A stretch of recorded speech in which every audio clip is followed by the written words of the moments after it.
मी राहायला पूर्वेला निवडून आलो, पश्चिमेला होतो. आपण धुळे विधानसभा लढवणार आहात का? खरी शिवसेना शिंदे साहेबांची शिवसेना. पक्ष उमेदवारी देईल का? मी एवढं चांगलं काम करत असताना माझ्यावर खोटा गुन्हा दाखल करून 13 दिवसांपर्यंत मला तुरुंगात डांबण्यात आलं. भाजप नेत्यांचं असं म्हणणं आहे की उमेदवारी त्यांना सुटेल, की 50 खोके एकदम ओके. मला जो आरोप होता तो धांदान खोटा होता.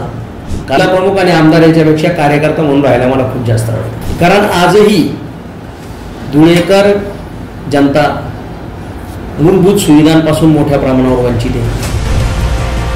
नमस्कार, जय महाराष्ट्र. मी कामिनी देसली आणि आपल्या सर्वांचेच बोल बिंदास या युट्यूब चॅनलवर खूप खूप स्वागत आहे. आज आपल्यासोबत बोल बिंदास या चॅनलवर उपस्थित आहे ते म्हणजे धुळे जिल्ह्याचे सतीश तात्या महाले. नाम तो सुना ही होगा. सतीश तात्या महाले यांच्याबद्दल असे म्हटले जाते की कुठलीही प्रभाग रचना बदलली तरी महानगरपालिकेत त्यांची जागा कोणीही बदलू शकत नाही किंवा त्यांच्या जागेला स्थानाला धक्का लागू शकत नाही. प्रचंड आक्रमक पण तेवढेच हळवे मनाचे असणारे सतीश तात्या महाले आता थेट विधानसभेच्या रणांगणात उतरणार आहेत. आज आपण त्या सतीश तात्या यांच्यासोबत संवाद साधणार आहोत. त्यांचे शिक्षण, त्यांचे बालपण व राजकीय प्रवास व आता डिरेक्ट विधानसभेत त्यांची दावेदारी, हा सर्व प्रवास आपण आज त्यांच्यासोबत बोलणार आहोत. तर सर्वप्रथम मी आपल्या बोल बिंदास युट्यूब चॅनलवर सतीश तात्या महाले यांचे खूप खूप स्वागत करते. साहेब, आपले खूप खूप स्वागत आहे आमच्या चॅनलवर. सर्वप्रथम तर मी तुम्हाला विचारू इच्छिते की आपल्या चॅनल बद्दल तुमची प्रतिक्रिया काय किंवा काय वाटतंय? आज आपण मुलाखत देत आहे आम्हाला. बोलबिंदास चॅनलच्या बाबतीत मी अगोदर ज्यावेळेस ऐकलं त्यावेळेस उत्कंठा मनामध्ये होती की बा या चॅनलमध्ये असं खास काय. तेव्हा त्या बाबतीत उत्कंठा असल्या कारणाने मी यूट्यूबवर सर्च करून ते चॅनलच्या काही मुलाखती, काही क्लिप्स पाहिल्या. त्यानंतर माझ्या लक्षात आलं की अत्यंत चांगल्या पद्धतीने कामिनी देसले यांनी बोलबिंदास चॅनल चालू केलेले आहे आणि ते अत्यंत यशस्वीरित्या चांगल्या पद्धतीने त्यांच्याकडून ते चालवलं जात आहे. म्हणून मी सर्वप्रथम तर आपल्याला कमी वयामध्ये इतक्या चांगल्या पद्धतीने आपण एक यूट्यूब चॅनल चालवतात म्हणून मी धुळे जिल्हा शिवसेनेच्या वतीने आपल्याला मनपूर्वक अभिनंदन आपलं करतो. साहेब, आज आपण खूप प्रभावी नेता म्हणून आपली आज ओळख आहे धुळे जिल्ह्यामध्ये. पण हा प्रभावी नेता बनण्यासाठी हा जो प्रवास आहे किंवा तुमचे वैयक्तिक आयुष्य याबाबत लोकांना जाणून घ्यायला आवडेल, तर यावर तुम्ही काय सांगाल? व्यक्तिगत माझ्या आयुष्याच्या बाबतीत म्हटलं तर निश्चित एवढं सांगाल की एक शेतकरी पुत्र, त्यातल्या त्यात अत्यंत बिकट परिस्थितीतून संसाराचं गाडा रेटत असताना वडिलांना मी स्वतः पाहिलेलं आहे. ज्या पद्धतीने वडिलांनी काबाड कष्ट करून मला आणि माझ्या दोघं बहिणींना शिक्षण देऊन संस्कारित करून समाजामध्ये मान उंचावून आम्ही चालू शकू अशा पद्धतीचे आमच्यावर संस्कारांची जडणघडण केली आणि अत्यंत गरिबीतून या परिस्थितीपर्यंत पोचल्यामुळे गरिबीची जाण आहे. खालच्या वर्गातल्यामध्ये कुठल्याही जाती धर्माचा असो, परंतु गरिबी काय असते हे स्वतः पाहिलेलं असल्या कारणाने, स्वतः अनुभवलेलं असल्या कारणाने कितीही राजकीय पटलावरच्या उच्च पदावर गेलो किंवा पैसे कमवले किंवा काही सत्ता हाती आली, परंतु ज्या पाहिजे ते नेहमीच जमिनीवर आणि म्हणूनच यश संपादन भविष्यात होत असतं, हे खरं आहे. पण मग तुमचे बालपण नेमके कसे होते? आधीपासूनच तुमचा कल हा राजकारणाकडे होता की आधी तुम्ही काही शिक्षण म्हणजे बालपणात काय आवड होती? नाही, मुळातच माझा कल जो आहे तो राजकारणाकडे नव्हता. मला पूर्वीपासूनच खूप लहानपणापासून आहे ना कुणाला ना कुणाला आपल्या बाजूने आपल्या वतीने मदत व्हायला पाहिजे हा दृष्टिकोन मी मनामध्ये ठेवलेला होता. समाजकारणाची मला खूप मोठ्या प्रमाणात पूर्वीपासूनच आवड होती आणि बालपणामध्ये मी ज्यावेळेस कमोसा कॉन्व्हेंट स्कूलमध्ये इंग्लिश मिडियममध्ये शिक्षण घेत होतो त्यावेळेस शाळेमध्ये सुद्धा मी सामाजिक उपक्रमांमध्ये चांगल्या पद्धतीने हिरिरीने त्या ठिकाणी भाग घ्यायचो आणि बालवयात असताना म्हणजे मी प्रायमरी स्कूलला असो किंवा हायस्कूलला असताना सुद्धा मित्रांना मदत करणे, कोणी अनोळखी असेल त्यांना ज्या परीने आपली मदत ते मागत असतील ती मदत जर होत असेल तर ती निश्चितच मी करण्याचा त्यावेळेससुद्धा प्रयत्न करत आलेलो आहे आणि सर्वच स्तरातल्या लोकांशी माझे पूर्वीपासूनच संबंध आलेले आहे. म्हणून प्रत्येक ठिकाणी मॅच होण्याची सवय आहे. कारण वडिलांकडे पूर्वी ज्या चायना डॉल्स ज्या गाड्या होत्या त्यानंतर मॅटेडॉर कंपनीच्या गाड्या त्यांनी घेतलेल्या होत्या. तर आपण पाहतो सुट्टीच्या दिवसांमध्ये लहान मुलं जे ते कुठेतरी मामाच्या गावाला वगैरे कुठे सुट्टी घालवण्यासाठी त्या ठिकाणी वेकेशनसाठी जात असतात. परंतु मी लहान असताना मी कुठे वेकेशनमध्ये जात नव्हतो. ज्यावेळेस पण 10-15 दिवसाच्या 20 दिवसाच्या शाळेच्या सुट्ट्या असल्या की मी माझ्या वडिलांच्या गाडीवर क्लीनर म्हणून मी त्या ठिकाणी जायचो. म्हणून ते काम करण्याची पूर्वीपासून आवड पण होती. त्यामुळे सहज असं समरस होऊन कुठल्याही क्षेत्रामध्ये काम करण्याची आवड असल्या कारणाने मी त्या ठिकाणी आजपर्यंत यशच संपादन केलं. हा जो प्रवास होता हा अचानक राजकारणाकडे कसा वळाला? राजकारणाकडे असा वळाला की समाजकारणाच्या माध्यमातून लोकांना मदत करत असताना बऱ्याचदा काही अडचणींना सामोरं जावं लागलं. मग त्यावेळेस इतरांना ज्यावेळेस बघायचो, कोणी नगरसेवक असतील, कोणी आमदार असतील, मोठे नेते असतील की हे राजकारणाच्या माध्यमातून लोकांची कामं करतात. मग आपण जर समाजकारण जर करायचं आहे तर राजकारणाच्या माध्यमातून अत्यंत सक्षमपणे आपण त्या ठिकाणी अजून याहीपेक्षा जास्त लोकाभिमुख कामं करू शकतो. या एका दृष्टिकोनातूनच फक्त मी राजकारणाकडे वळलोय. कुठल्याही पदाची मनामध्ये लालसा न ठेवता. लोकांचं हित हेच तुमचं विजन होतं. शिवसेना हाच पक्ष का निवडला? मी पूर्वी काँग्रेसमध्ये होतो. युवक काँग्रेसमध्ये मोठ्या प्रमाणात त्या ठिकाणी पदाधिकाऱ्यांची सहकाऱ्यांची खेळी बांधली. मी कार्यकर्ता म्हणणार नाही कारण मी स्वतःच कार्यकर्ता आहे, म्हणून मी कोणाला कार्यकर्ता मानतच नाही. तर युवक काँग्रेसमध्ये असताना मग ज्यावेळेस शरद पवार साहेबांनी छगनरावजी भुजबळ साहेब व इतर सहकाऱ्यांना घेऊन वेगळा राष्ट्रवादी पक्ष स्थापन केला, त्यावेळेस मी छगन भुजबळ साहेबांचा अनुयायी म्हणून पूर्वीपासून राबत आलेले ते माझे गॉडफादर आहेत. तर छगन भुजबळ साहेबांच्याच पावलावर पाऊल ठेवून मीही राष्ट्रवादीमध्ये प्रवेश केला. राष्ट्रवादीमध्ये प्रवेश केल्यानंतर मी ज्यावेळेस 2003मध्ये धुळे महापालिकेचे निवडणूक जिंकली, मी राहायला पूर्वेला निवडून आलो, पश्चिमेला होतो. राहायला मालेगाव रोडला होतो मी आणि निवडून आलो होते ते साखर रोडला भीमनगर, यशवंतनगर, गोपाळनगर वगैरे इकडचा फाशीपूल या परिसरामध्ये मी निवडून आलेलो होतो, कारण तो भाग खूप दुर्लक्षित होता. मग त्या ठिकाणी राष्ट्रवादीमध्ये काम करत असताना काही स्थानिक पातळीवर काही अडचणींना सामोरं जावं लागत असल्या कारणाने 8 ते 10 वर्षापर्यंत बऱ्याच संकटांना तोंड दिली त्या ठिकाणी.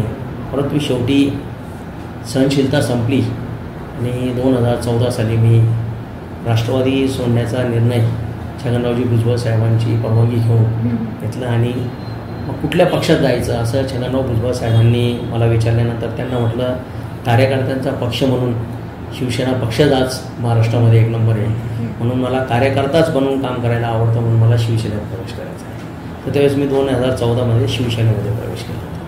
उद्धव बाळासाहेब ठाकरे यांची शिवसेना, उद्धव ठाकरे साहेब, कारण शिवसेना त्यावेळेस एकत्रच होती. आणि उद्धव ठाकरे साहेबांच्या उपस्थितीमध्येच नाशिकला हॉटेल ताजमध्ये मी प्रवेश घेतला होता. जवळजवळ 250 गाड्या भरून सहकारी मी धुळ्याहून नाशिकला गेलो होतो.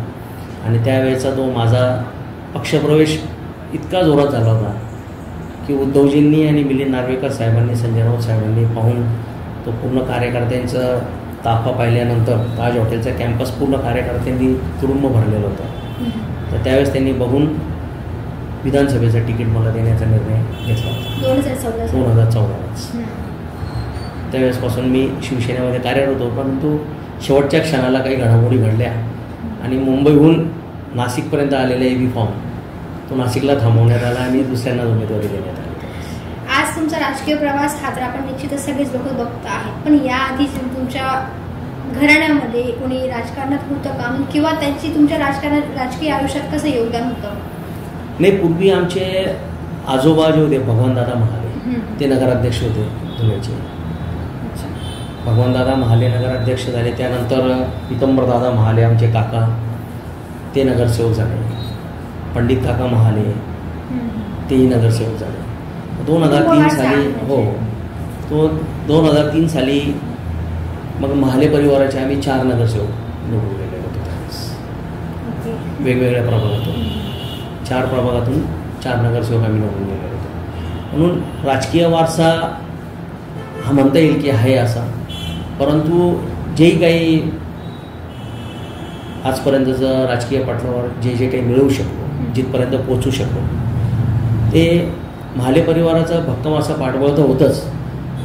परंतु धुळेच्या कान्याकोपऱ्यामध्ये असलेला माझा मित्रांचा जो संग्रह आहे मित्रपरिवाराचा, त्यांच्या सिंहाच्या वाट्यामुळेच मी आजपर्यंत इथपर्यंत पोहोचू शकतो, लोकांच्या आशीर्वादाने. कुटुंब, व्यवसाय आणि राजकारण हे तिघी गोष्टी तुम्ही कसं मॅनेज करता?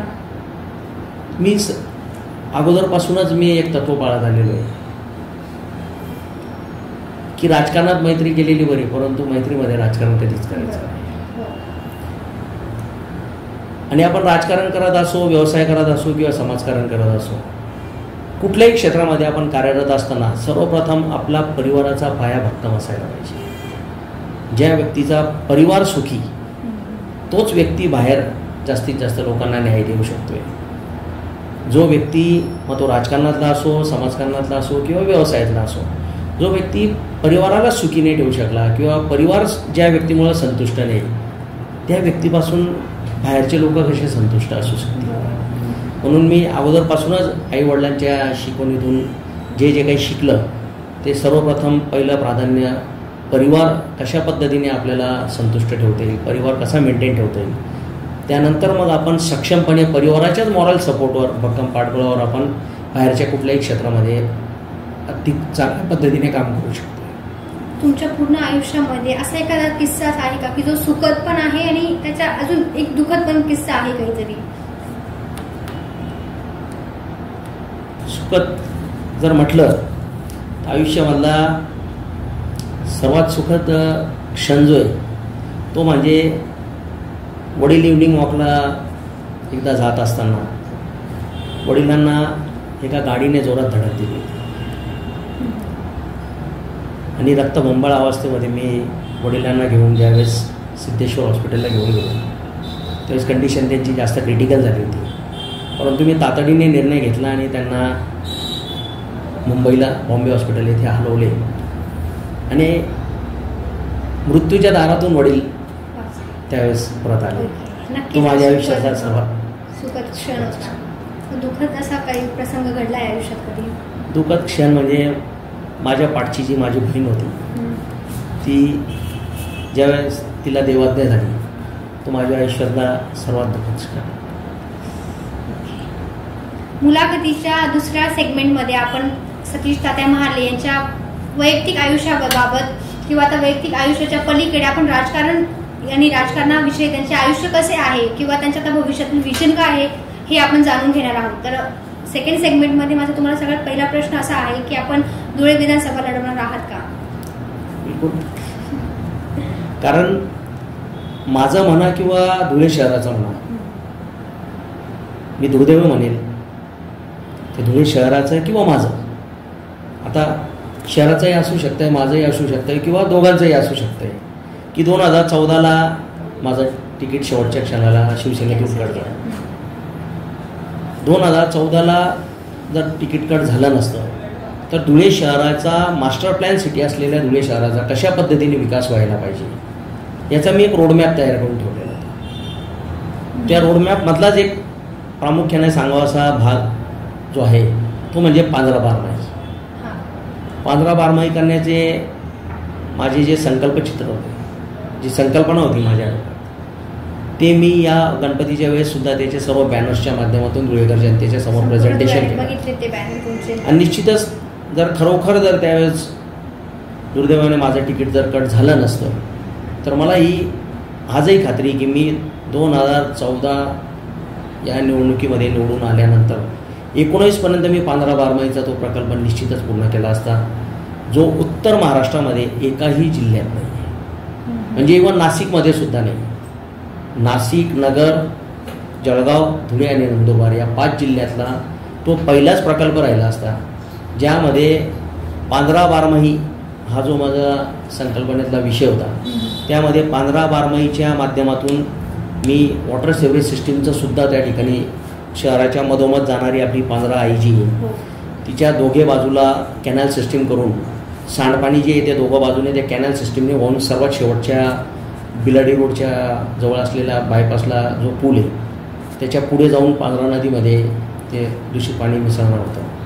आणि जेवढेही 6 ते 7 पूल आहेत धुळे शहरामध्ये त्या सर्व पूल्सवर मी केटीवेअर बंधारे वेगवेगळ्या हाईटचे बनवणार होतो. कुठे 4 मीटरचा, कुठे 3 मीटर, कुठे 2.5 मीटर, कुठे 5 मीटर, कुठे 6 मीटरपर्यंत, जेणेकरून पांझरेला ज्यावेळेस पूर येईल तर पहिल्या पुरामध्ये साक्रीपासून थेट धुळ्यापर्यंत जेवढी पांझरेच्या पात्रामध्ये घाण आहे ती पूर्ण त्या पुरामध्ये वाहून गेल्यानंतर सर्वात शेवटचा जो पूल आहे बायपासचा, तिथले केटीवरचे दरवाजे बंद केल्यानंतर तिथून तर एकविरेदेवी पुलापर्यंत पाणी टॉपअप झालं की एकविरेदेवीच्या पुलापासून मोठ्या पुलापर्यंत जे एकविरेदेवीच्या पुलाचे दरवाजे बंद करायचे केटीवरचे, तिथून मोठ्या पुलापर्यंत पाणी टॉपअप झाल्यानंतर मोठ्या पुलापासून मोठ्या पुलाचे दरवाजे बंद केल्यानंतर लहान पुलापर्यंत पाणी टॉपअप होणार.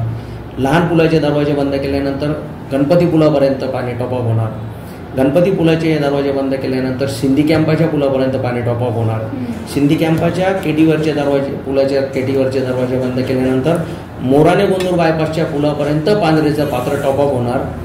आणि हे पूर्णच्या पूर्ण पाणी जे त्या ठिकाणी थांबेल, तर त्या थांबलेल्या पाण्याच्या पर्क्युलेशनच्या माध्यमातून धुळे शहराचा मग तो देवपूर भाग असो किंवा पेठ भाग असो, या दोघही भागाच्या जेवढ्याही नागरिकांनी स्वतः तयार केलेल्या ज्या विंधन विहिरी आहेत किंवा उघड्या ज्या मोठ्या विहिरी आहेत, त्यांच्या पाण्याच्या पर्क्युलेशनमुळे त्यांची वॉटर लेवल वाढणार होती. आणि दोघे बाजूला जे कॅनल करणार होतो त्या कॅनलवर फुटपाथ करणार होतो. आणि गणपती मंदिर पुलापासून तर छोट्या पुलापर्यंत दोघं बाजूला चौपाटी आणि त्या ठिकाणी पांझऱ्याच्या पात्रामध्ये बोटिंग क्लब करायचा, असं माझं स्वतःचं स्वप्न आहे धुळेकर शहरासाठी.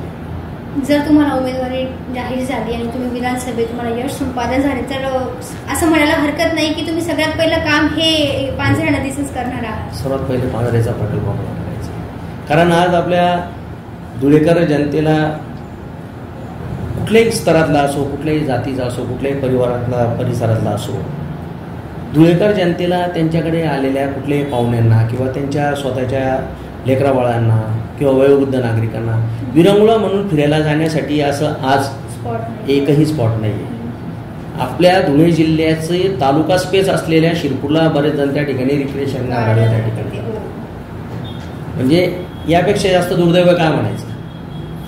आणि सर विश्वेश्वरय्यांनी निर्माण केलेलं धुळे शहर, ज्याचा मास्टर प्लॅन सिटी म्हणून आज आपण जर पाहिलं तर चंदीगड आणि जयपूर नंतर आपल्या धुळ्याचं नंबर लागतो. तर पाहिजे तसा विकास साधला गेलेला नाही. कारण एक वेळेस असं होतं सर की नाशिक आणि धुळे सेम लेवलला होतं, पण आज धुळेच्या तुलनेत नाशिक खूप पुढे चाललं गेलं आहे. तर भविष्यात आपल्याला निश्चितच धुळेला एक वेगळ्या स्तरावर घेऊन जायचं आहे आणि तुमचा जो प्रयत्न हा निश्चितच खूप चांगला आहे. पण विधानसभा तुम्ही लढवणार आहात तर कोणत्या पक्षाकडून लढवणार आहात? शिवसेना पक्षाच्या वतीने. कोणती शिवसेना? शिंदे साहेबांची. खरी शिवसेना शिंदे साहेबांची शिवसेना, कारण बाळासाहेबांच्या विचारांवर चालणारी, धर्मवीर आनंदजी दिघे साहेबांच्या विचारांवर चालणारी शिवसेना ही शिंदे साहेबांच्याच मार्गदर्शनाखाली चालणारी शिवसेना. त्या पलीकडे माझा तुम्हाला थेट असा प्रश्न आहे की पक्ष उमेदवारी देईल का? मला तर खात्री आहे की पक्ष उमेदवारी देईलच, कारण ज्यावेळेस चुकीच्या धोरणांचा विरोध करून आदरणीय एकनाथजी शिंदे साहेबांनी उठाव केला, त्या उठाव केल्याच्या दिवसापासून, पहिल्या दिवसापासून मी शिंदे साहेबांना समर्थन देऊन माझ्या महानगर प्रमुख पदाचा राजीनामा दिला आणि त्या पहिल्या दिवसापासून मी शिंदे साहेबांबरोबर आहे. आणि 3 पंचवार्षिक मी नगरसेवक होतो. 2 वर्षापर्यंत मी धुळे महानगरपालिकेचा स्थायी समितीचा सभापती म्हणून सुद्धा कार्यरत होतो. तर 3 पंचवार्षिकला मी वेगवेगळ्या प्रभागातून मी निवडून आलो आणि त्या प्रभागामध्ये मी काम करून दाखवले, विकास कामं केली. प्रभाग क्रमांक 18चा माझा तो दुड्डेरी रोड जो होता तो तर पूर्ण धुळे शहरामध्ये सर्वात फेमस झाला होता, कारण धुळेकर नागरिकांना सर्वप्रथम दुड्डेरी रोडच्या माध्यमातून मोठा रस्ता कसा असतो मॉडर्न रोड ते बघायला मिळालेलं होतं. पूर्ण धुळ्यातले लोक दुड्डेरी रोड बघायला यायचे. त्यानंतर त्याच दुड्डेरी रोड परिसरामध्ये निसर्गोपचार केंद्राच्या मागच्या बाजूला वॉर्डातली सर्वात गलिच्छ जी जागा होती तिथे पूर्ण वॉर्डाचं सांडपाणी त्या ठिकाणी यायचं त्या नाल्या किनारी. त्या नाल्याच्या लगत खाजगी जागा त्या ठिकाणी विकत घेऊन तिथे अत्यंत जागृत असं नवनाथांचं खाणं होतं, ते नवनाथ मंदिर त्या ठिकाणी बनवलं. आणि आज ते धुळे जिल्ह्यातलं सर्वात सुंदर असं मंदिर आहे नवनाथ मंदिर. ते सुद्धा बघायला मोठ्या प्रमाणात लोक येतात आणि अत्यंत जागृत नवनाथ मंदिर आहे. म्हणजे त्या मंदिराच्या गाभाऱ्यात जर कुणी याचना करून जर त्या ठिकाणी प्रार्थना करून नवस मागितला तर निश्चितच त्यांची इच्छा त्या ठिकाणी पूर्ण होती आणि ते नवस पूर्ण करण्यासाठी त्या ठिकाणी येत असतात. असं नवनाथ मंदिर सुद्धा त्या ठिकाणी बनवलं. कुठल्या ठिकाणी आहे हे मंदिर? दुधडेरी रोडच्या बाजूला सहजीवन नगर आहे. सहजीवन नगरला बिलकुल लागून म्हणजे मालेगाव रोडला डी मार्टच्या समोर जे निसर्गोपचार केंद्र आहे त्या निसर्गोपचार केंद्राची मागची बाजू म्हणजे डी मार्टला जर आपण उभं राहिलो आणि डी मार्टच्या समोरच्या बाजूला जर नजर मारली तर ज्या ठिकाणी सर्व बॉटल पामच्या नारळाचे झाडं दिसतील ते नवनाथ मंदिर आहे. डी मार्टला उभं राहून सुद्धा त्या ठिकाणी नवनाथ मंदिराचा कळस दिसतो आणि अत्यंत सुंदर असं स्थान नवनाथ मंदिराचं त्या ठिकाणी नवनाथ भगवंतांनी माझ्या हातून करून घेतलं. हे माझं सौभाग्य म्हटलं जाईल खरं तर की तुमच्या हातून ते कार्य घडलं. त्यांनी माझ्या हातून करून घेतलं. मी नाही केलं ते, त्यांनी माझ्या हातून करून घेतलं नाथांनी. पक्ष तुम्हाला उमेदवारी देईल नाही देईल हा अजून पुढचा प्रश्न आहे. अजून उमेदवारी डिक्लेअर झालेली नाहीये, पण त्या पलीकडे धुळेकर म्हणजे धुळे जिल्ह्यातील जनता तुम्हाला भविष्यातील आमदार म्हणून स्वीकारतील का? म्हणजे मला तर निश्चितच वाटतं का ते? कारण आजपर्यंत मी अगोदरच मुलाखतीमध्ये आपल्याला सांगितलं की मी राजकारण हा केंद्रबिंदू ठेवलेलाच नाही. मला समाजकारणाची आवड आहे आणि राजकारणाच्या माध्यमातून सक्षमपणे समाजकारण करता यावं म्हणून मी राजकारणामध्ये या ठिकाणी प्रवेश केलेला आहे किंवा करतोय. आणि आमदार या पदाच्या मागे मी नाही पळत, कारण मला शोभेसाठी आमदार पद नाही पाहिजे, पैसा कमवण्यासाठीही आमदार पद नाही पाहिजे. एखादा व्यक्ती एखाद्या पदाच्या माध्यमातून जर त्याची जिद्द असेल, त्याची मनाची जिद्द जर असेल आणि त्याचं विजन जर असेल तर तो त्या पदाच्या माध्यमातून त्या पदाला न्याय देऊन जनतेला कशा पद्धतीने मूलभूत सुविधा पुरविण्यामध्ये सक्षमपणे काम करू शकतोय याचं जिवंत उदाहरण आजपर्यंत मी माझ्या नगरसेवक पदाच्या कार्यकाळामध्ये निश्चितच करून दाखवलं आहे. कारण दुधडेरी रोड परिसरामध्ये प्रभाग क्रमांक 18 मध्ये ज्या ठिकाणी तिथल्या लोकांना विचारू शकतात धुळ्यातले कोणीही नागरिक किंवा बाहेरगावचे कोणी नागरिक की त्या परिसरात कोणी 100 रुपये चौरस फुटाने प्लॉट घेत नव्हतं, परंतु तिकडे झाडं लावून मंदिरं निर्माण करून अंडरग्राऊंड ड्रेनेज, पाण्याच्या पाईपलाईन, रस्ते या सगळ्या मूलभूत सुविधा ज्या मी पुरवल्या त्याच्यामुळे आज तिकडे इतका चांगल्या पद्धतीने विकास झाल्यामुळं जागेचा रेट 2000च्या पुढे. म्हणून तिकडची जनता, तिकडच्या मायमाऊल्या, ज्येष्ठ आमचे पितृतुल्य, बंधुतुल्य सर्व सहकारी मला परिवारातल्या सदस्याप्रमाणे मानतात आणि तो विकास धुळ्याच्या जनतेनेही पाहिला आहे मोठ्या प्रमाणात.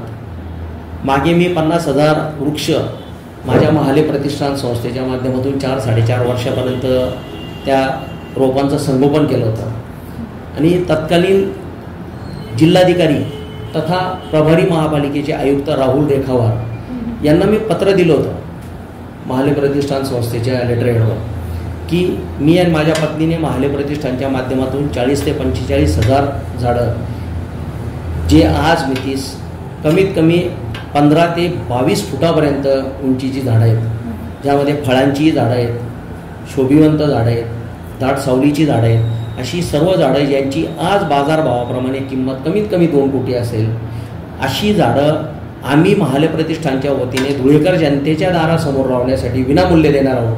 फक्त लावण्याचा खर्च जिल्हाधिकारी या नात्याने किंवा प्रभारी आयुक्त या नात्याने आपण महापालिकेच्या वतीने किंवा काही सामाजिक संस्थांना आवाहन करून लावण्याचा फक्त खर्च करण्यासाठी त्या ठिकाणी तयार करावं.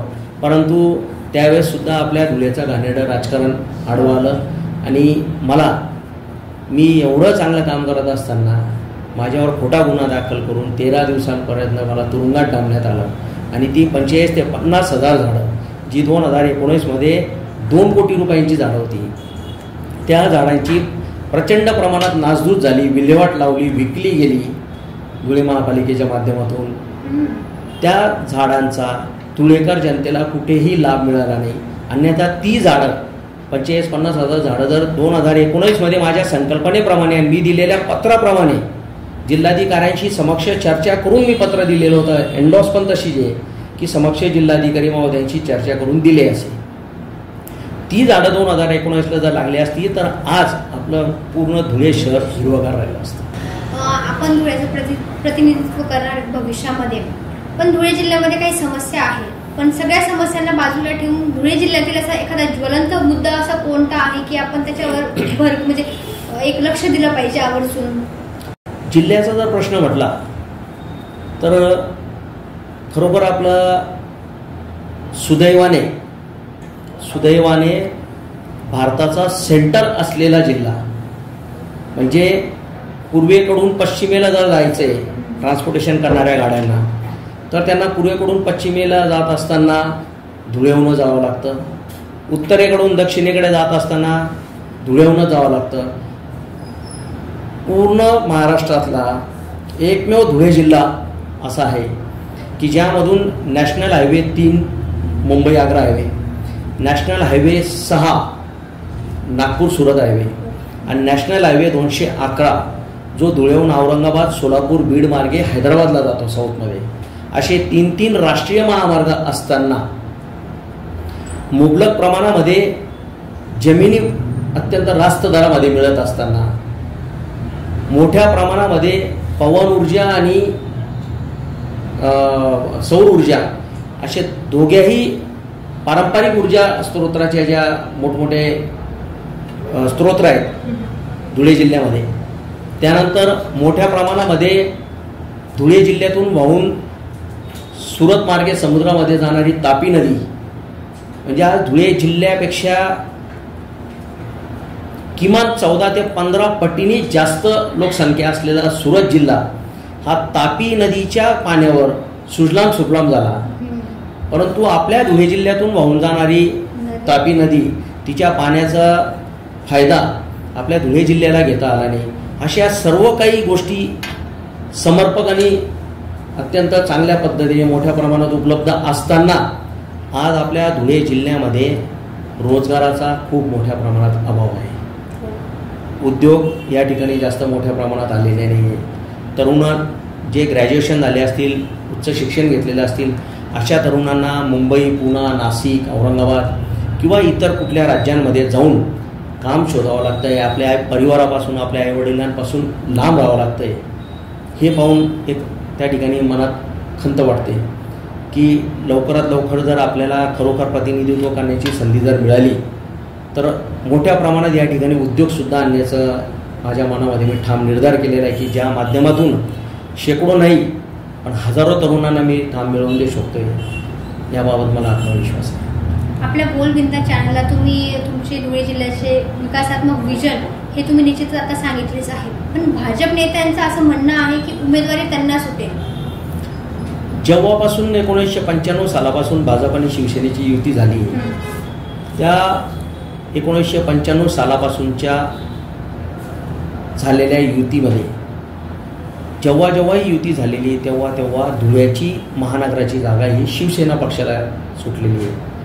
आणि वंदनीय शिवसेना प्रमुख बाळासाहेब ठाकरे यांचं स्वतःचं स्वप्न होतं आणि त्यांनी धुळ्याच्या सभेमध्ये विविध वेळेस विविध ठिकाणी बोलून दाखवलेलं आहे की माझं भाषण ऐकण्यासाठी हजारोंनी लोक येतात, परंतु त्याचं परिवर्तन हे मतांमध्ये रूपांतर मतांमध्ये का होत नाही.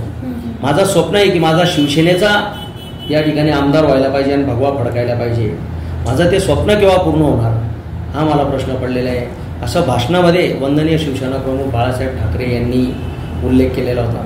म्हणून मला निश्चितच ही खात्री वाटते की वंदनीय शिवसेना प्रमुख बाळासाहेब ठाकरे व धर्मवीर आनंदजी दिघे साहेब गुरुवारी यांच्या पावलावर पाऊल ठेवून मार्गक्रमण करत असलेले एकनाथजी शिंदे साहेब निश्चितच धुळे महानगराची जागा ही शिवसेनेसाठी राखून घेण्यात यशस्वी राहतात. मग यावेळेस असं म्हणायला हरकत नाही की शिवसेना वर्सेस शिवसेना होईल विधानसभेत. बिलकुल. बाळासाहेबांच्या व गुरुवर्य आनंद दिघे साहेबांच्या विचारांवर चालणारी शिवसेना या ठिकाणी निश्चितच यशस्वीरित्या मार्गक्रमण करते. जेव्हा शिवसेना पक्ष फुटला आणि पक्ष फुटल्यानंतर बहुतेक आमदार हे एकनाथ शिंदेजी यांच्यासोबत गेलेले, पण मग त्यानंतर तुम्ही काही दिवसानंतर एकनाथजी शिंदे यांच्यासोबत जाण्याचा निर्णय घेतला, तर असा हा निर्णय का घेतला? काही दिवसानंतर नाही, त्याच दिवसापासून. ओके, त्या दिवसापासून तुम्ही ज्या दिवशी एकनाथ शिंदे साहेब सुरतेला जायला निघाले आमदारांना घेऊन, मी त्याच रात्री पूर्ण धुळे महानगरामध्ये मोठमोठे होर्डिंग्स लावून एकनाथजी शिंदे साहेबांना समर्थन देत माझ्या महानगर प्रमुख पदाचा राजीनामा दिला आणि एकनाथजी शिंदे साहेबांच्या समर्थनार्थ राजीनामा दिल्यानंतर नैया पार होऊन जाओ की डुबून जाओ, एकनाथ शिंदे साहेबांचं प्रतिनिधित्व स्वीकारलं आहे ते शेवटपर्यंत. हा जो निर्णय घेतला तुम्ही, तर या निर्णयामागे आपण हेच म्हणू शकतो का की तुम्ही हा निर्णय हा हिंदुत्वासाठी घेतला? कारण त्यांचं सगळ्यात मोठं एक म्हणणं होतं की आम्ही हा जो पक्ष आम्ही घेऊन चाललोय किंवा आम्ही आमदारांना घेऊन आम्ही आमचा एक स्वतःचं अस्तित्व निर्माण करतोय, तर याच्या मागे सगळं गेले. आणि त्यानंतर एक चर्चा होती किंवा एक लाईन होती, सगळ्याकडे ते म्हटली जात होती की 50 खोके एकदम ओके. तर मग गद्दार, खोके असे बऱ्यापैकी स्लोगन्स किंवा असे वर्ड्स हे लावणार म्हणजे म्हटले गेले, तर यावर काय तुमचं म्हणणं आहे? मला या ठिकाणी, मी एक छोटासा कार्यकर्ता आहे, मला स्वतःला जे वाटतं ते निश्चितच जनतेने सुद्धा विचार करायला पाहिजे असं मला वाटतं. की सुरत आणि सुरतहून गुवाहाटी इकडे गेलेले एकनाथ शिंदे साहेब व त्यांचे सर्व सहकारी पहिल्या निवेदनातूनच शेवटपर्यंत परत मुंबईला, महाराष्ट्रामध्ये मुंबईला परत येण्यापर्यंत, सत्ता स्थापनेपर्यंत ते वारंवार एकनाथजी शिंदे साहेब आणि त्यांचे जे जे प्रवक्ते होते पक्षाचे, आपल्या शिवसेनेचे, ते सर्वजण सांगत होते की उद्धवजी ठाकरे यांनी महाविकास आघाडीतून बाहेर निघण्याचं घोषित करावं, भाजपबरोबर युती करतोय म्हणून घोषित करावं, आम्ही सर्वजण परत येण्यास तयार आहोत. जर उद्धवजी ठाकरे साहेबांनी तसं घोषित केलं असतं, राजीनामा देण्यापेक्षा महाविकास आघाडीतून मी बाहेर निघतोय, एकनाथ शिंदेंना व सर्व सहकाऱ्यांना परत येण्याची साथ घालून जर BJP बरोबर जर युती करण्याचं जर त्या ठिकाणी त्यांनी घोषित केलं असतं आणि त्यावेळेस जर एकनाथ शिंदे साहेब व त्यांचे सहकारी आले नसते, मग कुठेतरी या आरोपाला स्थान राहिलं असतं की 50 खोके एकदम ओके.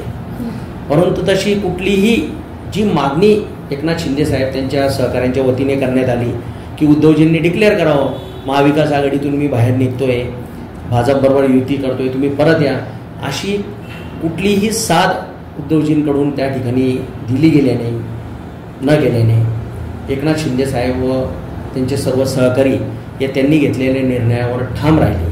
म्हणून मला या ठिकाणी निश्चितच सांगावंसं वाटतं की 50 खोके एकदम ओके वाला जो आरोप होता तो धांदान खोटा होता. कारण लाखो रुपयांनी 24 तास स्वतःच्या दाराशी, मग ते ठाण्याचं त्यांचं स्वतःचं निवासस्थान असो किंवा आता वर्षा निवासस्थान असो किंवा आनंद आश्रम असो, गुरुवर्य धर्मवीर आनंद दिघे साहेबांचं, या ठिकाणी जे जे काही लोक मदत मागण्यासाठी येतात, त्यांच्या तक्रारी घेऊन येतात, त्यांच्या तक्रारींचं निरसन करण्यासाठी जे एकनाथ शिंदे साहेब लाखो रुपये जे खर्च करतात ते 50 खोक्यावर काय डोळा ठेवतात. त्यांनी शेकडो नव्हे तर हजारोंच्या संख्येने कार्यकर्ते मोठे केले, पैसा लावून पण, पाठबळ देऊन पण आणि भक्कमपणे त्यांच्या पाठीशी उभं राहून पण. पण मग हा जो बंड पुकारला एकनाथजी शिंदे यांनी, तर मग हा काय अचानक एका रात्रीत घेतलेला निर्णय नाहीये. विधान परिषदच्या इलेक्शनच्या वेळेस त्यांनी त्याच दिवशी रात्री निकाल लागल्यानंतर सगळ्या आमदारांना घेऊन ते म्हणजे सुरत वाया गुवाहाटीला गेलेले. तर मग हा जो बंड पुकारला, तर याआधी त्यांची प्लॅनिंग होती का? आधी त्यांनी चर्चा केली होती का त्या आमदारांसोबत? खूप लहान कार्यकर्ते आहेत, मी एवढी मोठी माहिती ठेवायची किंवा त्यांनी हा पूर्वीपासूनच काही प्लॅन केला होता किंवा काय, एवढी माहिती तर मी म्हणजे ठेवण्याची मला कधी आवश्यकता पण वाटली नाही. एकच मनामध्ये विचार होता की सदैव लोकांसाठी कार्यरत असलेले एकनाथजी शिंदे साहेब यांना मी 2014मध्ये शिवसेनेत प्रवेश केल्यापासून पाहत आलो आहे आणि थेट 2014 सालापासून तर आत्तापर्यंत कोरोनाचा 1 वर्षाचा सर्वात भीषण जो काळ होता, तो 1 वर्षाचा काळ सोडून बाकी प्रत्येक वर्षी मी त्यांच्या वाढदिवसाला ठाण्याला असायचो. तर एकनाथ शिंदे काय हे मी खूप जवळून पाहिलंय.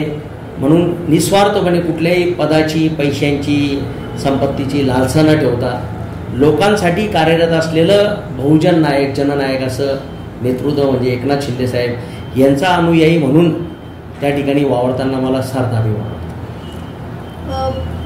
पक्ष फुटल्याच्या आधी धर्मवीर मूवी आला आणि त्यानंतर आत्ताच रिसेंटली 27 तारखेला धर्मवीर 2 मूवी आलेला आहे.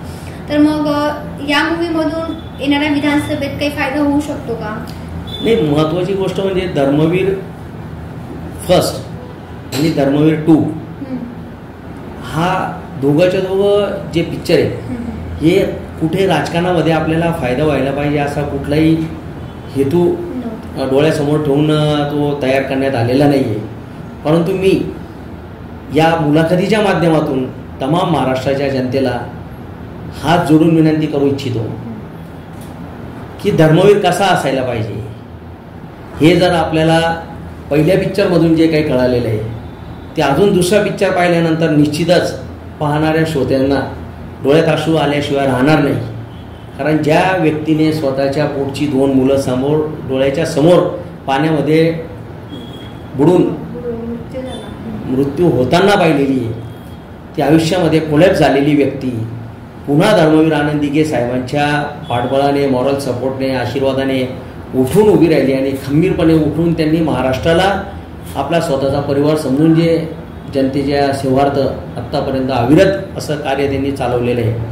तर निश्चितच धर्मवीर 2 हा पिक्चरसुद्धा महाराष्ट्राच्या जनतेने पाहिल्यानंतर त्यांच्या डोळ्यात पाणी आल्याशिवाय राहणार नाही.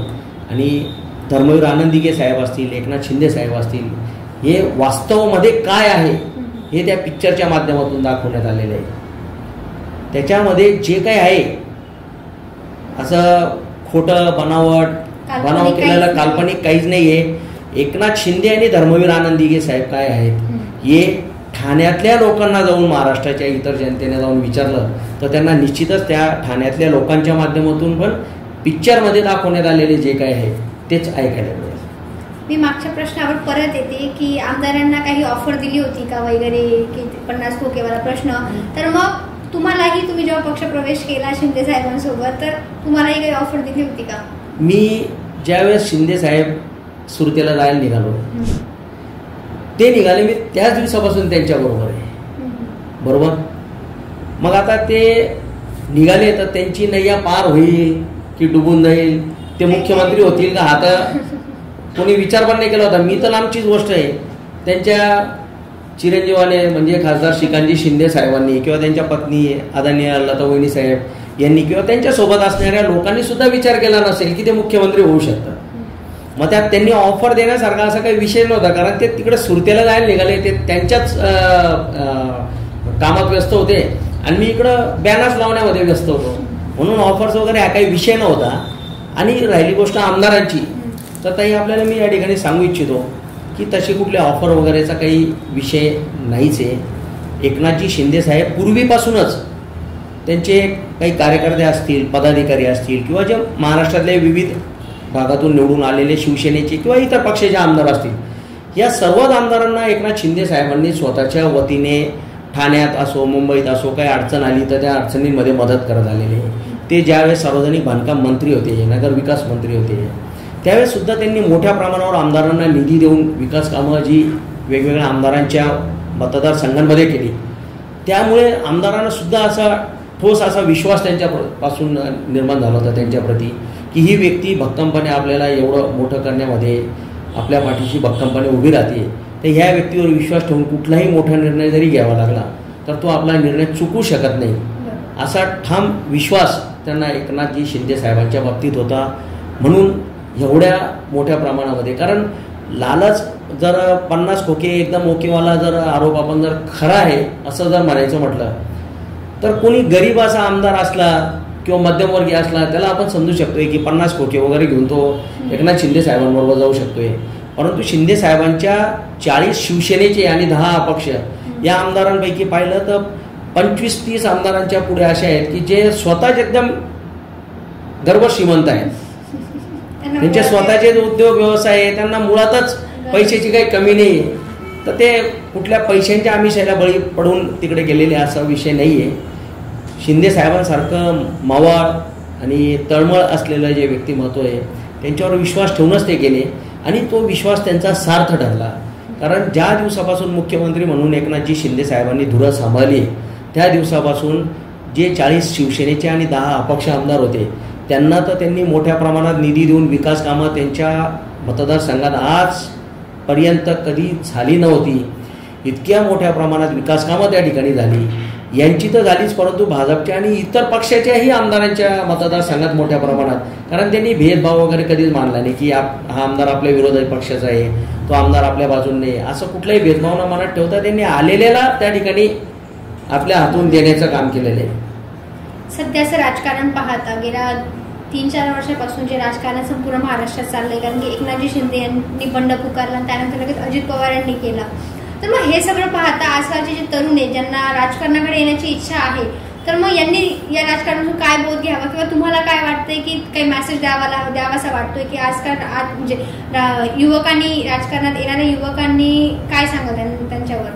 राजकारणात येणाऱ्या युवकांना असो किंवा समाजकारण करण्याची आवड असलेल्या युवकांना असो, मी एक नेता म्हणून नव्हे, त्यांचा भाऊ म्हणून त्यांनी मला समजावं की कुठल्याही पद्धतीची मनामध्ये लालसा किंवा छलकपट मनात न ठेवता त्यांनी राजकारणात किंवा समाजकारणात यावं. कारण राजकारणात आपण पैसे कमवण्यासाठीच जायचं आहे हा दृष्टिकोन डोळ्यावर समोर ठेवून जे लोक राजकारणामध्ये आलेले ते लोक पाहिजे तसा विकास साधू शकलेले नाहीत. निकृष्ट दर्जाची कामं त्या ठिकाणी होतात, टक्केवारी त्या कामांच्या माध्यमातून कमवली जाते. जनतेला ज्या ज्या काही मूलभूत सुविधा पुरविल्या जायला पाहिजेत निस्वार्थपणे, त्या पुरवण्यामध्ये ते सपशेल अपयशी ठरतात. म्हणून जर खरोखर जर यशस्वी जर व्हायचं आहे तर जनतेच्या मनामध्ये घर करू शकतात अशा पद्धतीची कामं जर तुम्हाला करायची आहे, तर त्यासाठी तुम्हाला सर्वप्रथम स्वतःच्या मनामध्ये कुठल्याही प्रकारची लालसा निर्माण न होऊ देता किंवा छलकपट मनामध्ये न ठेवता तुम्हाला जो रस्ता निवडायचा आहे तो रस्ताच तुम्हाला यशस्वी शिखरापर्यंत घेऊन जाऊ शकतोय. म्हणून तमाम युवकांना ज्यांना राजकारणात येण्याची इच्छा असेल, समाजकारणात येण्याची इच्छा असेल, अशा सर्व माझ्या भावांना आणि भगिनींना मी एवढं सांगू इच्छितो भाऊ म्हणून की आपण निस्वार्थ भावनेने, निश्चल भावनेने लोकांची सेवा करण्याचा, परमार्थ साधण्याचा दृष्टिकोन डोळ्यासमोर ठेवून आपण जर कार्यरत जर राहिलात, भले तुम्ही जास्त पैसेने कमवू शकणार, जास्त संपत्तीने कमवू शकणार, परंतु एवढं तर ठामपणे आपल्याला मी सांगू शकतोय की ज्याही वेळेस तुम्ही रात्री झोपण्यासाठी घरी जाल किंवा जिथेही जाल, तिथे असाल, बाहेरगावी असाल, कुठे घरी असाल किंवा गाडीमध्ये असाल, तर तुम्ही टक्केवार डोकं टेकल्यानंतर 5व्या मिनिटाला कुठलीही गोळी न घेता तुम्ही निवांत झोपलेले असाल. यापेक्षा मोठी कुठलीही संपत्ती नाही. धुळे जिल्ह्याचे राजकारण बघता आपण, धुळे जिल्ह्यातील राजकारणाबाबत काय सांगणार? धुळे जिल्ह्याच्या राजकारणाच्या बाबतीत सांगायचं म्हटलं तर एक खंत व्यक्त करावीशी वाटते की कुठल्याही पक्षाचा पदाधिकारी असो, त्या प्रत्येक व्यक्तीने मनामध्ये कुणाच्या बाबतीत द्वेषभाव न ठेवता, खेकडा वृत्ती न ठेवता त्या ठिकाणी जर कार्यरत जर राहिले तर निश्चितच आपण जनतेची मूलभूत सुविधा पुरविण्यासंदर्भातली असो किंवा इतर जी काही कामं असतील ती कामं सक्षमपणे यशस्वीरित्या आपण ती करू शकतो. कारण मोठ्या प्रमाणात जी खेकडा वृत्ती राजकारणामध्ये आहे त्यामुळे एकमेकांचं नुकसान तर त्या ठिकाणी केलंच जातं, परंतु नेत्यांनी एकमेकांचं नुकसान करत असताना ते जनतेचंही मोठ्या प्रमाणात नुकसान होतं, किंबहुना नेत्यांपेक्षा जास्त जनतेचं नुकसान होतं. म्हणून अशा पद्धतीचं छलकपट किंवा खेकडा वृत्तीचं राजकारण करण्यापेक्षा आपली रेष इतर नेत्यापेक्षा कशी मोठी करता येईल, दुसऱ्या नेत्याची रेष पुसण्यापेक्षा आपली रेष त्याच्यापेक्षा कशी मोठी करता येईल. एखाद्या नेत्याने जर 1 कोटी रुपयाचं काम मंजूर करून आणलं असेल तर ते काम बंद पाडण्याचं किंवा काहीतरी खोडा त्यामध्ये घालण्यापेक्षा आपण त्यापेक्षा जास्तीचं काम कशा पद्धतीने मंजूर करून आणू शकतोय, अशा पद्धतीचे सकारात्मक विचार जर डोक्यात ठेवून जर राजकारणात जर कार्यरत राहिले तर कोणत्या नेत्याच्या माध्यमातून काय विकास होईल, दुसऱ्या नेत्याच्या माध्यमातून काय विकास होईल, असा सर्वच पक्षाच्या नेत्यांच्या माध्यमातून जो विकास होईल त्या विकासाच्या माध्यमातून आपण जनतेला न्याय देऊ शकतो. मग त्यामध्ये मग जनतेला आवडेल त्या लोकप्रतिनिधीला जनता मत देऊ शकते, वर नेऊ शकते. परंतु खेकडा वृत्ती जी आहे ती खरोखर या ठिकाणी थांबायला पाहिजे. तरच धुळे महानगर असेल किंवा धुळे जिल्हा असेल हा विकासाकडे मार्गक्रमण करू शकतोय. स्पोर्ट्समॅनशिप असायला पाहिजे. आता वळूया आपण आपल्या मुलाखतीच्या शेवटच्या टप्प्याकडे, आणि शेवटचा टप्पा म्हणजेच रॅपिड फायर राऊंड. यावर मी तुम्हाला 2 ऑप्शन देईन, त्यापैकी तुम्हाला एक ऑप्शन चूज करायचं आहे. तर सगळ्यात पहिले मी आपल्याला विचारू इच्छिते की जिल्हा प्रमुख की महानगर प्रमुख? नाही, मी अगोदरच आपल्याला बोललो की मला राजकारणामध्ये जास्त इंटरेस्ट नाही, मला समाजकारणामध्ये इंटरेस्ट आहे. आणि समाजकारण जास्त सक्षमपणे करता यायला पाहिजे, म्हणून मी राजकारणाच्या कुठल्याही पदाच्या बाबतीत या ठिकाणी आग्रही असतो. आता आपल्या या प्रश्नाच्या बाबतीत जर उत्तर द्यायचं म्हटलं तर जिल्हा प्रमुख किंवा विधानसभा आमदार, मी स्पष्ट या ठिकाणी प्रांजळ माझं मत या ठिकाणी मांडू इच्छितो की जिल्हा प्रमुख आणि आमदार याच्यापेक्षा मला कार्यकर्ता म्हणून राहायला खूप जास्त आवडेल. कारण जिल्हा प्रमुख या पदालाही कधी काळी माझी लागू शकते, आमदार पदालाही माझी लागू शकते, परंतु कार्यकर्ता या पदाला कधीही माझी लागू शकत नाही. कार्यकर्ता हा अजरामर मरेपर्यंत लोकांची जर कार्य करत राहिला तर तो कार्यकर्ता म्हणून लोकांना निश्चितच आवडेल. म्हणून जिल्हा प्रमुख किंवा आमदार यापेक्षा तिसरं ऑप्शन तुम्ही जर ठेवलं असतं, ते जरी तुम्ही ठेवलं नाही, परंतु ते ऑप्शन मी माझ्या वतीने आपल्याला देतोय की जिल्हा प्रमुख आणि आमदार याच्यापेक्षा कार्यकर्ता म्हणून राहायला मला खूप जास्त आवडेल. सत्ता की संघटन? सत्ता ही क्षणभंगूर आहे, संघटन हे निरंतर आहे. संघटन हे राजकारणातलं असो, समाजकारणातलं असो, मैत्रीतलं असो, परिसरातल्या नागरिकांचा असो, संघटन जे आहे त्याच्यामध्ये खूप ताकद आहे. ज्या ज्या ठिकाणी संघटन आहे, आपण लहान असताना सुद्धा आपले गुरुजी, आपल्या शिक्षिका आपल्याला शिकवतच होते, एक काठी घेतली तोडली तर सहज तुटते, 5 काठ्या एकत्र करून जर तोडायचा प्रयत्न केला तर तुटत नाही. म्हणजेच काय?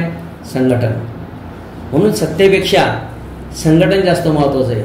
कारण सत्ता आज उद्या नाही, परंतु संघटन जर असलं, लोकांच्या हृदयामध्ये आपल्या प्रती जर एक आदरभाव जर असला आणि संघटन जर आपल्याबरोबर सर्वांना घेऊन जर सोबत जर आपण सर्वांना समविचारी बनून जर आपण जर सर्वांना घेऊन जर चाललो तर ते संघटन कुठल्याही प्रकारची सत्ता ओढून आणू शकते.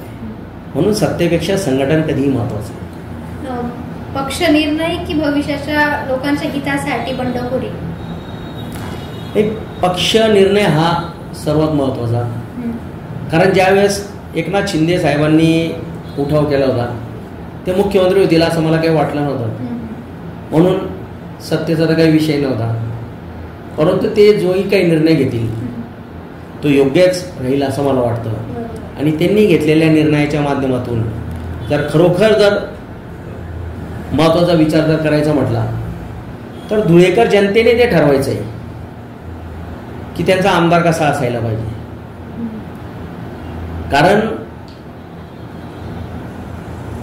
तेच उमेदवार, म्हणजे दुसऱ्या भाषेत जर सांगायचं म्हटलं, हे उदाहरण तुम्हालाही आवडेल की 2च विद्यार्थी आलटून पालटून जर परीक्षेला बसत आहेत, कधी कोणी पास होतं कोणी नापास होतं, दुसऱ्यांदा तो पास होतो कोणी नापास होतं, तेच विद्यार्थी जर पुन्हा पुन्हा त्या परीक्षेत बसत आहेत तर जोपर्यंत तिसरा कोणी विद्यार्थी येऊन परीक्षा देत नाही तोपर्यंत धुळेकर जनतेला कसं कळणार की या दोघांपेक्षा हुशार आणि टॅलेंट असलेला, विजन असलेला विद्यार्थी आहे, याला निवडून द्यायला पाहिजे.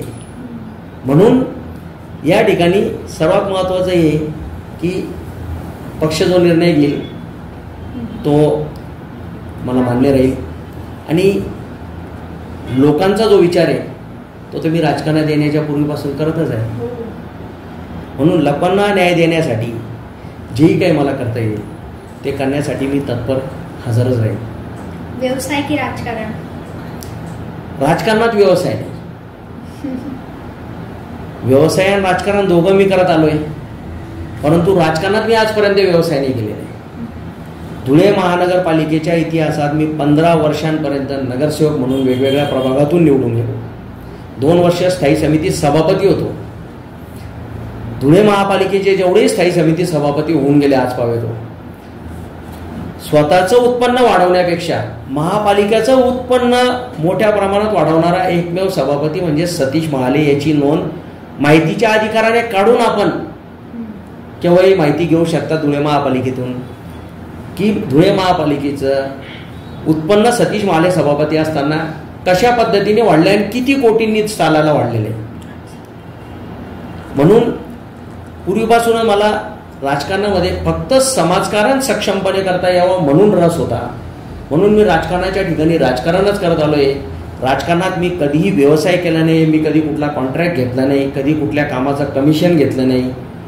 जे काही कामं मंजूर करून आणली ती सर्व कामं अत्यंत चांगल्या पद्धतीची व्हायला पाहिजे म्हणून मी स्वतः पाठपुरावा केलेला आहे. माझ्या वॉर्डात तुम्ही जर बघाल तर धुळे, जळगाव, नंदुरबार, नाशिक, नगर या उत्तर महाराष्ट्रातल्या 5 जिल्ह्यांमध्ये माझ्या वॉर्डात मी तयार केलेल्या रस्त्यांसारखे रस्ते नाही आहे. त्यातला एक रस्ता जो आहे तो 50 फुटांचा रस्ता, ज्यामध्ये एक जिवंत पाण्याची विहीर येत होती.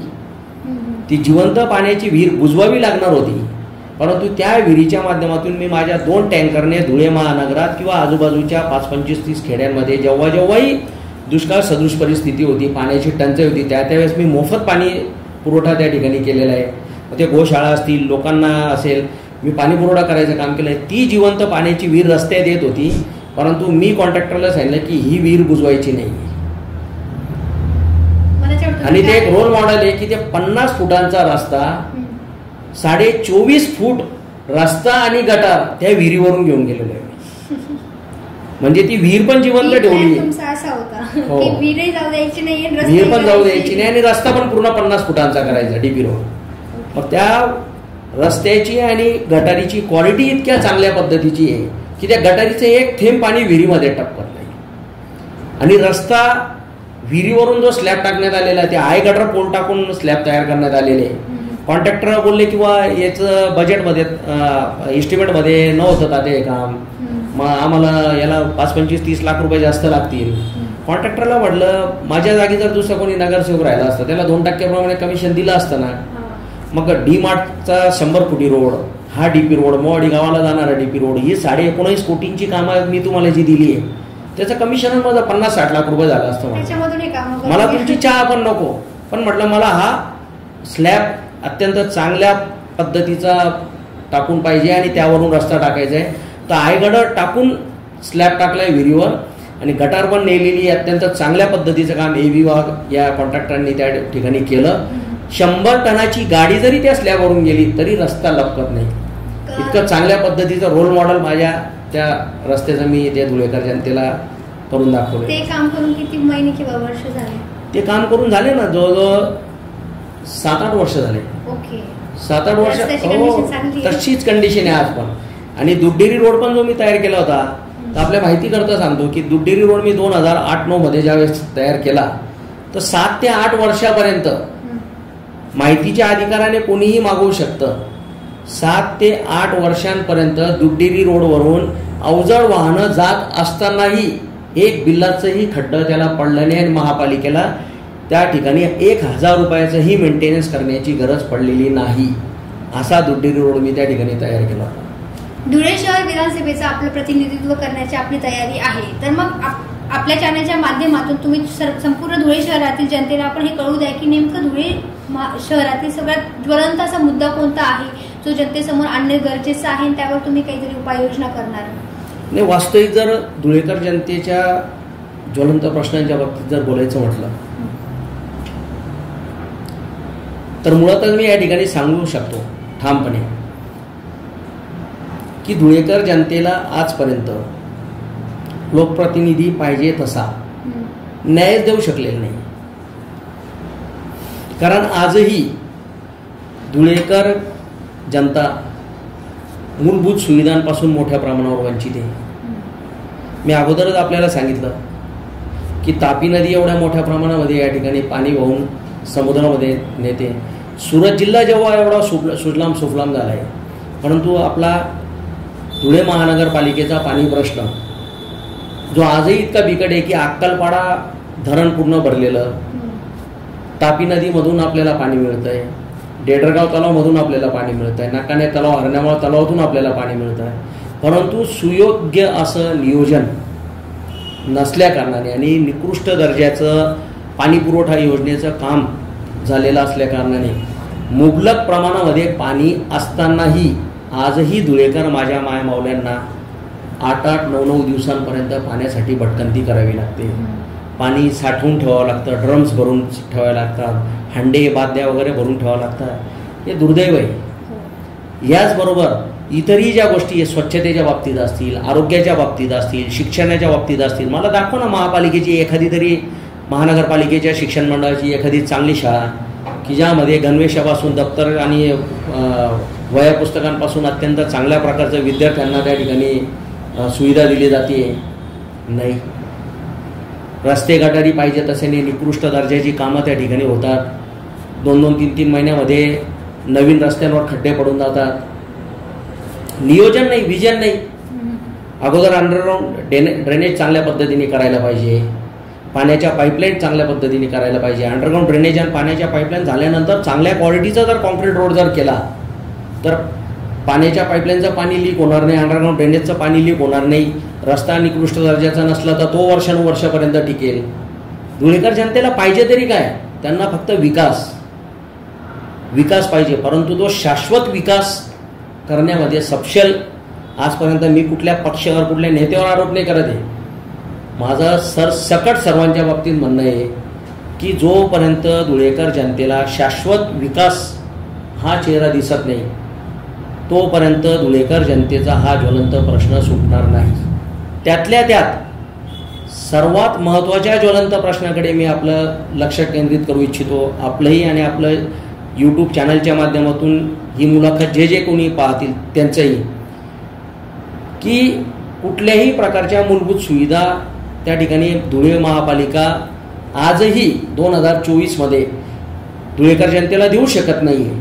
परंतु 2015 फेब्रुवारी 2015 घरपट्टी वाढीसाठी एक विशेष महासभा बोलवण्यात आली होती. कधी नेमकं? 20 फेब्रुवारी 2015. तर त्या 20 फेब्रुवारी 2015 रोजी बोलवण्यात आलेल्या विशेष महासभेमध्ये घरपट्टी जी वाढवण्यात आली, जो विषय चर्चेला आला, त्या विषयामध्ये आता जे महोदय आमदार आहेत, जे महाशय डॉक्टर फारुख शाह, हे स्वतः त्या विशेष महासभेच्या वेळी डायसवर उपमहापौर म्हणून बसलेले होते. परंतु ते उपमहापौर म्हणून बसलेले असताना अत्यंत अवाजवी कर 36% जो वाढवण्याचा ठराव त्या ठिकाणी मंजूर करण्यात येत होता, त्याबाबत ते एक शब्दही बोलले नाही. मी नगरसेवक असताना मी त्या ठिकाणी विरोध केलेला आहे, मी प्रश्न मांडलेला आहे त्या ठिकाणी. महापौरांना मी धारेवर धरलं होतं त्यावेळेस, तत्कालीन महापौरांना, की तुमचा अधिकाऱ्यांवर वचक नाहीये, हे अधिकारी मुजोर झालेले, यांना वाटलं तशा पद्धतीने विषय पटलावर आणतील आणि आपल्याला मंजूर करायला सांगतील. हे चुकीचं आहे. वास्तविक पाहता राज्य शासनाचं परिपत्रक आहे की कुठलीही महानगरपालिका ही 26% जास्तीची करवाढ करू शकत नाही. परंतु आपण या विषयाच्या माध्यमातून म्हटलं, जो विषय करवाढीचा जो आणलेला घरपट्टी वाढीचा, तो सरसकट तुम्ही 36% दरवाढ जी करताय घरपट्टीमध्ये, ती अत्यंत चुकीची आहे. आपण जेव्हा मूलभूत सुविधा पुरविण्यामध्ये सपशेल अपयशी ठरलेलो आहे, धुळेकर जनतेला आपण न्याय देऊ शकत नाही, तर आपल्याला काय अधिकार आहे त्यांच्यावर एवढा आवाजवी करवाढीचा. तर त्यावेळेस मी विरोध केलेला असताना 36% करवाढ त्या ठिकाणी करण्यात आली. ती महापालिकेत हद्दीत राहत असलेल्या जनतेवर लादण्यात आली आणि ती झालेली करवाढ ही महाराष्ट्रातल्या सर्व महापालिकांमधली सर्वात जास्तीची करवाढ आहे, जी धुळेकर जनतेचा खिशाला कात्री लावणारी आहे. मी 2015 विरोध केलेला आहे. धुळेकर जनता किंवा कोणी विरोधक असतील, कोणी लोकप्रतिनिधी असतील, सामाजिक कार्यकर्ते असतील किंवा सामान्य जनताही माहितीच्या अधिकाराने 20 फेब्रुवारी 2015 रोजी करण्यात आलेला घरपट्टी वाढीचा जो ठराव आहे, त्या ठरावाची प्रत माहितीच्या अधिकाराने मागवू शकतात आणि त्यात त्यांना लक्ष देईल की आत्ताचे महाशय फारुख शाह आमदार 2015 उपमहापौर असताना त्यांनी या करवाढीच्या विरोधात एक शब्द बोलले नाहीये. परंतु नगरसेवक असताना सतीश महालेने त्या ठिकाणी स्पष्ट भूमिका बजावलेली आहे, ती धुळेकर जनतेच्या हिताची. म्हणजे मला 2015 पण जनतेचा कळवळा होता की जनतेला मूलभूत सुविधा जेव्हा आपण पुरवू शकत नाही तर आपण एवढा आवाजवी कर का म्हणून लादायचा. तेव्हा विरोध केलेला होता. ते माहितीच्या अधिकाराने काढलेल्या कागदपत्रांमध्ये धुळेकर जनतेला कळेल. आणि मुख्यमंत्री एकनाथजी शिंदे साहेबांनी जेव्हा हाती धुरा सांभाळली मुख्यमंत्री म्हणून, तर त्यावेळेस टक्केवारी खाण्यासाठी कोणत्या विकास कामांचं पत्र मी दिलं नाही एकनाथ शिंदे साहेबांना. सर्वात पहिलं पत्र दिलं ते 5 जुलै 2023ला 5 जुलै 2023ला मी एकनाथजी शिंदे साहेबांना पत्र दिलेलं आहे की धुळेकर जनतेवर 20 फेब्रुवारी 2015 रोजी अवाजवी कर जो घरपट्टीच्या माध्यमातून लादण्यात आलेला तो रद्द व्हावा म्हणून मी पत्रव्यवहार केलेला आहे. आणि त्या पत्रव्यवहारावरूनच नगरविकास खात्याने धुळे महापालिकेशी पत्रव्यवहार करून तो पत्रव्यवहार पुढे चालवलेला आहे. आता त्या विषयावर मुख्यमंत्री एकनाथजी शिंदे साहेबांनी स्थगिती दिलेली आहे घरपट्टी वाढीला. परंतु मला स्थगितीवर थांबायचं नाही, मला ती घरपट्टी वाढच रद्द करायची. परंतु याचा मी कुठेही गाजावाजा केला नाही, कुठं प्रेस कॉन्फरन्स घेतली नाही, पत्रकं काढले नाही. मला धुळेकर जनतेला न्याय द्यायचा आहे. कारण छोट्यातल्या छोट्या घराचा जर आज 2,000 रुपये घरपट्टी येत होती आणि त्यांना जर आज 8,000 रुपये घरपट्टी लागली आहे, तर त्यांना 6,000 रुपयाच्या घरपट्टीचा जो मार बसतोय एक्स्ट्राचा, त्यांना कुठल्या सुविधा पुरवल्या जात नसतानाही, तर तो मार त्यांना बसायला नको म्हणून मी 2015 पासून तर आजतागायत सुद्धा धुळेकर जनतेची बाजू धरून चालतोय. हे सतीश महाले तोंडाने बोलत नाही, हे कागदोपत्री सर्व एव्हिडन्स आहेत माझ्याकडे, जे माहितीच्या अधिकाराने कोणीही काढून घेऊ शकते. त्यांना ती माहिती मिळू शकते की सतीश महालेने धुळेकर जनतेचा कळवळा 2015 मध्ये पण दाखवला आणि आज 2024 मध्ये पण माझा तोच निर्णय आहे की धुळेकर जनतेवर लादण्यात आलेली घरपट्टी वाढ ही रद्द व्हायला पाहिजे. म्हणजे अर्थात असं म्हणायला चुकीचं नाही किंवा वावगं ठरणार नाही की धुळे शहर विधानसभेमध्ये सगळ्यात ज्वलंत असा मुद्दा बिलकुल म्हटल्याला आपण हा घरपट्टीचा असू शकतो 100%. कारण मला एक सांगा, कोणीही कुठल्याही पक्षाचा नेता मत विकत घेण्यासाठी 1,000 रुपये फुली देऊ शकतोय, 2,000 रुपये फुली देऊ शकतोय आमिष दाखवण्यासाठी जनतेला. परंतु धुळेकर जनतेसमोर हा विचार करण्यासाठी बिकट प्रश्न आहे की वर्षाला जर तुम्हाला तुमच्या घरपट्टीच्या आवाजवी घरपट्टी जी लादण्यात आली त्याच्या माध्यमातून जर तुम्हाला 5,000 रुपयाचा फटका बसतोय, तर 5 वर्षांमध्ये तुम्हाला 25,000चा फटका बसणार आहे.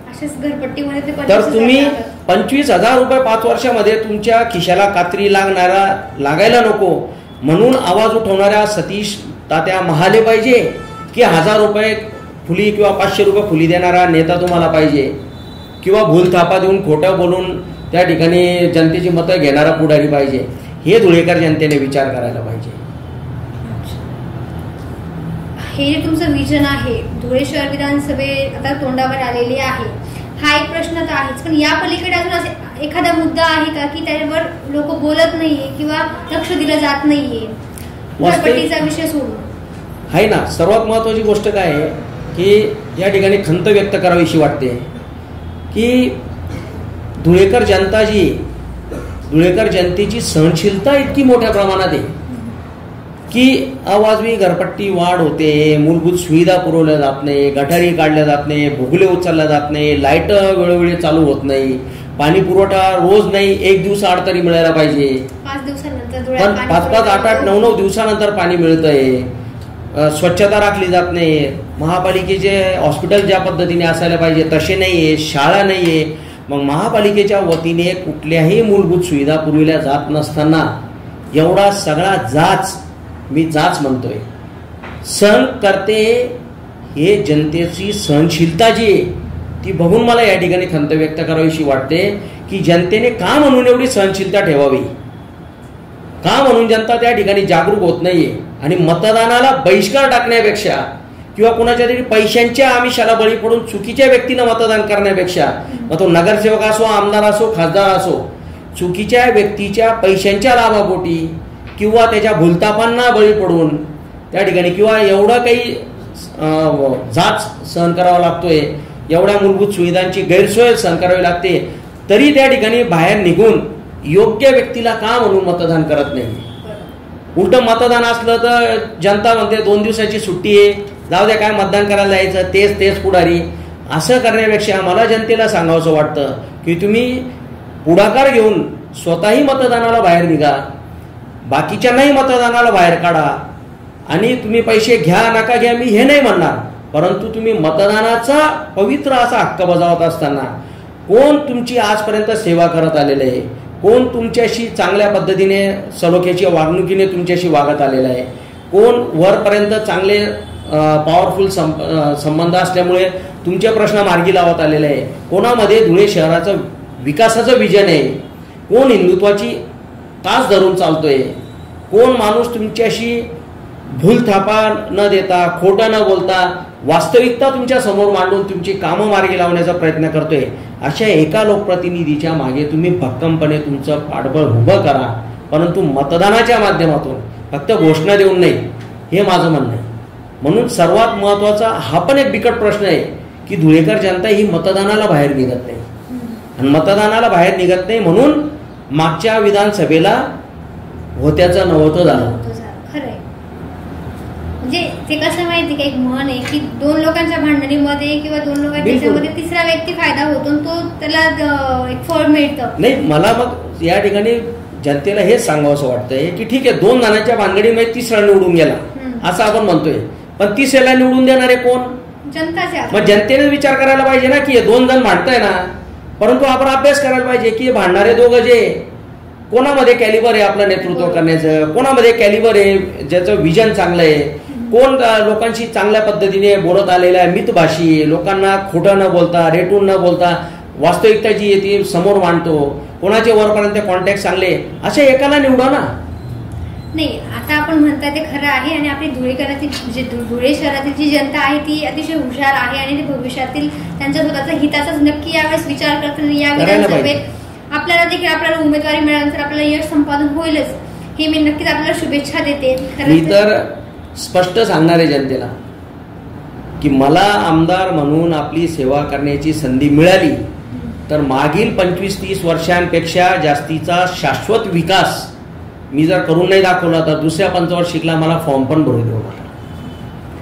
लोक आपली खूप हुशार आहे धुळेचे आणि ते नक्कीच हिताचा स्वतःचा विचार करतील आणि त्यासाठी तुम्हाला भविष्यात येणाऱ्या विधानसभेसाठी तुम्हाला खूप खूप शुभेच्छा. परत एकदा म्हणजे आमच्या पूर्ण बोलबिंदास टीम कडून तुम्हाला विधानसभेसाठी खूप शुभेच्छा आहेत आणि आपण तुमचा मोलाचा वेळ दिला चॅनलसाठी, तर त्याच्यासाठी पण खूप तुम्हाला म्हणजे आभार मानावे. मी एवढी मोठी नाहीये किंवा मी तुमचा आभार मानलं पाहिजे किंवा तुमच्या कामाचं कौतुक केलं पाहिजे, पण खरंच पुन्हा एकदा आभार आणि जय महाराष्ट्र.